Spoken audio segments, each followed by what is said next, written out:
Hello again. This is going to be part 6, and I can't get the light right with this damn thing, so it is what it is. This is going to be part 6, and this is about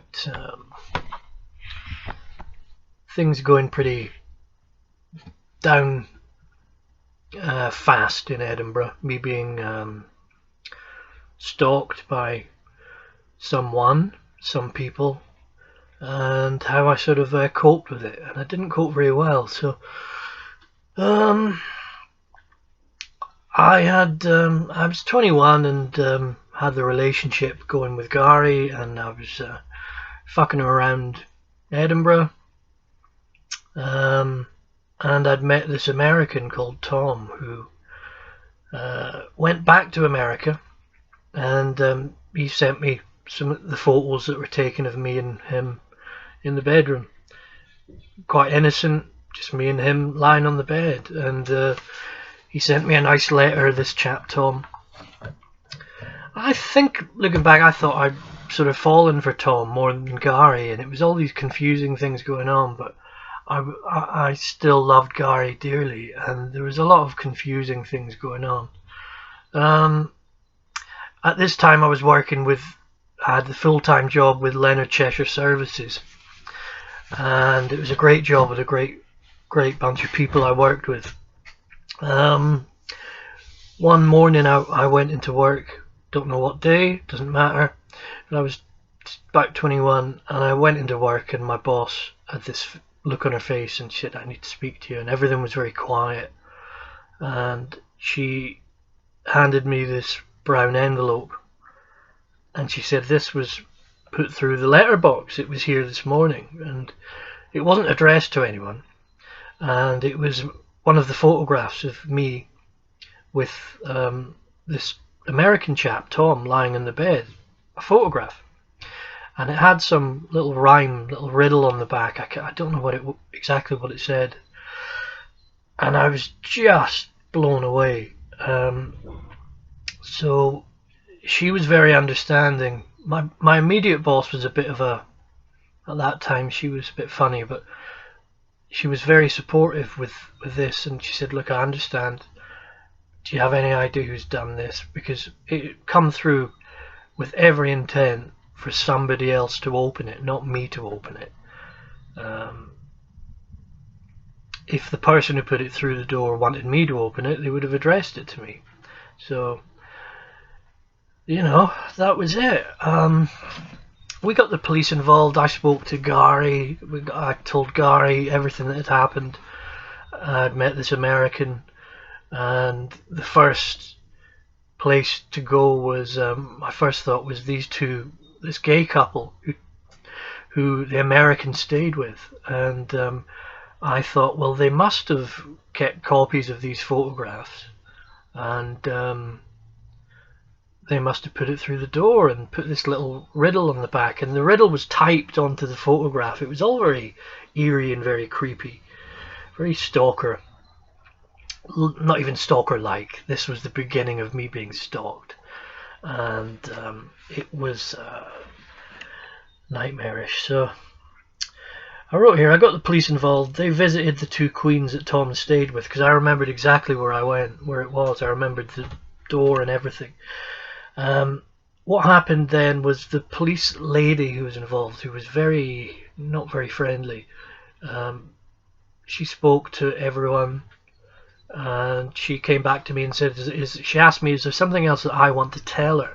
And she sort of accused me of being some kind of male prostitute, I think. I can't remember, but she basically said, look, I'm not going to follow this up. We're just going to see what happens, but I think there's something that you should tell us. And I had no idea what she was talking about. You know, I just said, look, this has come through the door. This is somebody trying to target me. And where that leads with, if anybody is watching this and you've been stalked, the initial problem with stalking is, who is it, who's doing this, and why? And the worst part is not knowing. I can tell you right now, not knowing who it is. So I spent my job was a Monday to Friday 9 to 5 job, and I spent every morning going into work in fear of another photograph turning up. And within the week, another one did. Another poem on the back, again put through in a brown envelope. We had no CCTV to look at or anything at that time. This was, a long time ago. So this was, 1998, roughly. 1998, yeah, something like that. So I had no idea how this was happening. I had a copy of these photos that the American had sent me. So he'd sent me some of these photos and a letter that were in my drawer in my flat. I never thought that anyone would have taken those photos, so I just had no idea who was doing it. I never once thought, I had no idea, really. It was just that bad. Clearly it wasn't the American, because he was in New York. Why would he do it? I had his phone number. I phoned him up and asked him who's doing this. Every angle you can think of, I tried. Then I started to get text messages. I had a new mobile phone. Mobile phones were just becoming popular. And I started to get text messages on my phone, which told me they knew what I'd been up to, who I'd seen, if I'd met someone that week.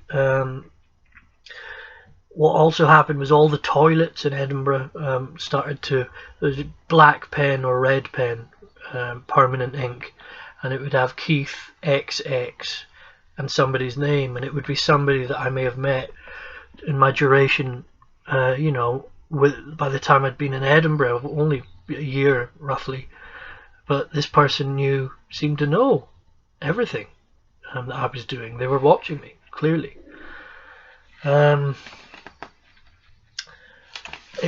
They never actually said anything threatening at this point. It was just a case of, I know what you did and I'm watching. So basically I had a complete breakdown. I was a nervous wreck. The more it was happening though, the more I was determined to keep living my life. I was rebelling against this. I was going out and I was having more sex.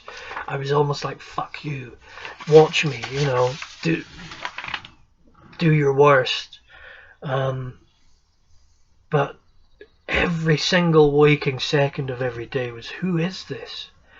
And why? Why are they doing this? Gary at the time was very supportive. He wanted to know just as much as I did who it was. Then I had an email address, and there was a couple of gay websites that started to appear.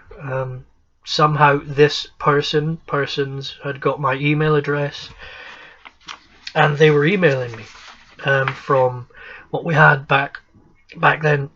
Excuse me, I've just had dinner. We had BT payphone, BT boxes that just had new technology fitted, so you could email people. So they had a keyboard in the phone box and a mouse, and they were destined to be just vandalized, these things. And that's where these emails were coming from, anonymously, and I was getting them 2 or 3 a week, and it was all sort of saying, oh, you've been doing this, you've been doing that, you've seen this person, you've seen that person. I've got loads of them. I've got over 30 still saved in my Yahoo email account. It would be like, hi faggot, who you shagging this week? Haven't seen you in the sauna recently. Stan the taxi driver enjoyed blah blah blah. Joe needs shafting again. Different people that I might have met. This person knew their names. Did you enjoy having sex with Ian saw you going into the playing fields with some older guy. Said he was going to tell Gary. He is a troublemaker. This is one of the emails I'm reading. I did apologise to you for all the trouble I caused you and Gary. Ian led me on. Sorry. Now, these emails were so this has gone on for a long time now. This was 2001. Okay, so I've had years of stalking by this point. The emails mention a guy called Ian, and Ian was an older guy who knew Gary. in the past. I think all this is all very confusing, and you'd think I should just know more. How does somebody know so much? The guy sending the emails was either, I sort of concluded, was somebody who used to like Gary, I thought, and there was some kind of jealousy involved here. I had to go off work in 2001, just after the millennium. I was becoming unreliable, and my work understood, so I took long-term sick. In my head, I was not going back. I was very, very ill. Started to claim benefit, and I saw no future. Every day was a nightmare. Yet, as I say, I was still trying to go out, and I was still drinking, and I was still trying to do these things, but everything was just too much. I actually did return to work to Leonard Cheshire after about a year, and the stalking continued. I saw a therapist, I saw counselling, I went to see someone about panic attacks because I was having panic attacks all the time. The more I was drinking, on reflection, was not helping the panic attacks. I had counselling, being taught the fight or flight system, what panic attacks were, but this was just full on nightmare, daily nightmare for me. And again, looking back, I just wanted to know who's doing this. And that was obviously the buzz this person got, that they were still anonymous. They managed to do this to me for a long period of time. The writing all over the toilet walls. Oh, they also phoned. They would leave messages at work, at my workplace, so I'd turn up and I was the receptionist there, and there'd be messages. Nightmare. I think at this point Gary had started to notice I had a bit of a drink problem. Maybe a bit. Yeah, he noticed. Yeah. On a Sunday, for example, Sunday morning, I would be drinking at 10 a.m, starting the day, with tins of bitter and red wine and everything. So I wasn't good.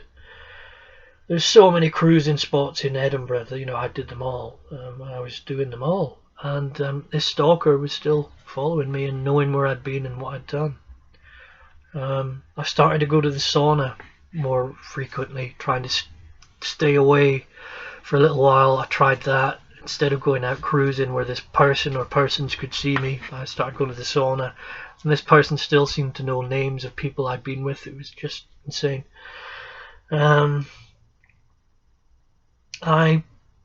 My sexual meets with men were very vanilla orientated, and if you don't know what vanilla means, vanilla is sort of just, no anal sex, just sort of wanking and sucking and general oral body contact, and that was my thing. I have fucked men. I liked the idea of being fucked, but I could never relax into it, so I never did that. So there I was in my 20s, and I'm trying to still. I'm very much into knowing what I like with men, and I'm meeting them, but I'm not really pushing any boundaries. I'm keeping it safe and vanilla, and yeah. I say I never got really into this sticking my cock into holes. Still doesn't do much for me, to be fair. And gambling was a magnificent problem at that time as well with me. So that's where I'm going to go on the next segment. Throughout this period, I was getting to the point where I was spending my month. I was getting my money at the end of the month and spending it real quick. Fruit machines in the pub was sort of just like my mum and dad. Was my thing. And Gary knew I had a problem. Gary would help me with money here and there. And then things escalated when we joined the casino, because the pub was open till like 6 a.m. And Gary liked roulette, and I liked roulette, but there was also fruit machines in the casino. So we joined the casino. Gary was at this time still my mainstay partner. And looking back, and you might think, well, you're treating this man badly. You're sort of with Gary, but you're going and having sex elsewhere. And I just must sort of reiterate or make this clear that I'd spoken with Gary after I'd met the American and before, that we were going to have a sort of non-monogamous, thing where I would see other men, and I was exploring my sexuality. I was still young, and I was honest with him. I wanted to be honest. I didn't want to do anything behind his back. I wanted to say, look, I am going to go out there, and I might be seeing other men, and I am, and I did. And little do I know, that was affecting him a lot more than I thought. I thought he could handle it, and it appeared that he couldn't. So next part I'll go on to is gambling, and how I lost my job and ended up doing some time in jail, which was not fun. And still at this point, having no idea who was stalking me and why. So that'll be the next part. Thanks for listening if you are. Oh, it's all dark now. It'll be springtime soon.